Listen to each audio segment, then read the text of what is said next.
වෙන්න ඕන නම් අපේ හිත තමයි අපි හරියට හදා ගන්න ඕන. හිත හරි තැන නැත්නම් කවදාවත් දියුණු වෙන්න බැහැනේ මිනිස්සුන්ටනේ. දැන් මම වලදී අපි හිතනවා නම් අපි ව්‍යාපාරයක් කරනවා කියලා.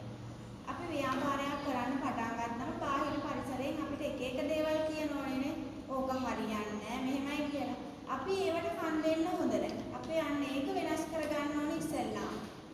අපි අනුන් කියන දේවල් අපිට හුඟක් දෙන්න ඕනේ නැහැ. අපිට තියෙන ටාගට් එකක්. අපි ඒ ටාගට් එකට තමයි යන්න ඕන. අපේ ඉලක්කය එතන තියෙන්නේ.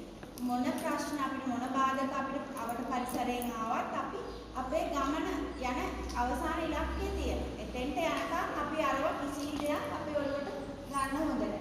අපි ඒ ගමන හරියට යන්න ඕන. ඉතින් අද මම ඔය එකක් කියලා දුන්නේ. තව ගොඩාක් තියෙන ඔයාලගේ. ඒ කියන්නේ ඔයාලට වෙනස් කරගන්න. ඔයාලගේ අලුතෙන් ඔයාලගේ ජීවිතේට ඇතුල් කරගන්න නෙමෙයි.